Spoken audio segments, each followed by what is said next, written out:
제 처가 2010년에 제가 결혼하기 전에 이 양반이 골드만삭스 출신이라고 해서 위탁 관리를 좀 맡기면은 좀 괜찮을 것이다. 그런데 한 4달 정도 맡겼는데 손실이 났고요. 그거 4개월 딱 하고는 그 사람하고는 끝났고 저희 집사람 오히려 손해보고 그냥 나왔습니다.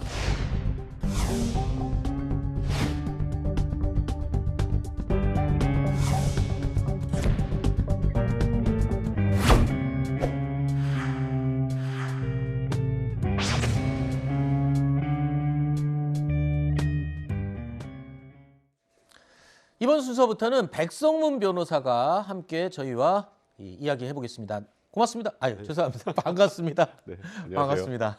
아유, 죄송합니다. 제가 자, 계속 이어가 보겠습니다.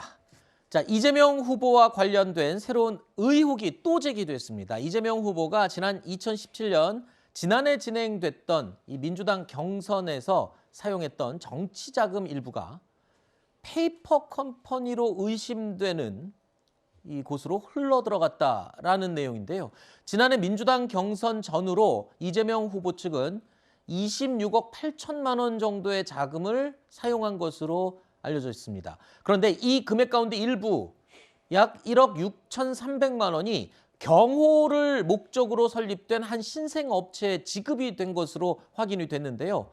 취재 결과 이 업체는 페이퍼 컴퍼니, 그러니까 실체는 있지 않고 서류상으로만 존재하는 회사로 의심이 된다는 겁니다. 자, 이거부터 짚어보겠습니다.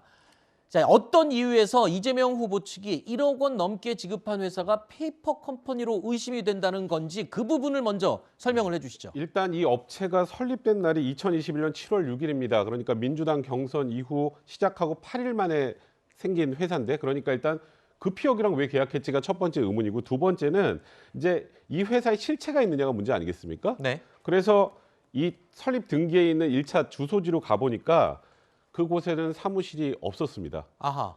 일단 사무실 자체가 없었고 간판만 이 아파트 내 상가에 걸려 있었는데, 이 아파트 내에 걸려 있는 간판에 있었던 전화번호도 없는 번호고, 네. 거기에 써 있었던 홈페이지 주소도 없는 주소였습니다. 네. 그리고 지금 어제 JTBC에서 보도했던 2차 주소지를 이제 다시 기자가 찾아가 보니까 네. 그곳은 이 업체의 대표 A씨가 살고 있는 대표 주소지 분당 순회동의 한 오피스텔이었습니다. 네. 그렇다면 일단은 경호업체가 설립이 됐고 경호업체 사무실에 가면 관련된 사무실이 있어야 되는데 사무실이 전혀 없었던 거죠. 아하. 그럼 뭘까요?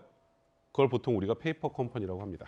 그러면 그리고 그 돈이 거기에 안 쓰였다는 소린 건가요? 그거는 정확하게 알 수 없죠. 그렇죠. 일단은 민주당 입장에서는 뭐 경호 관련해서 우리가 내긴 했지만 경호업체로 사용된 건 아니다라고 하는데, 그거는 아하. 이 업체가 또 무허가 경호업체란 말이죠.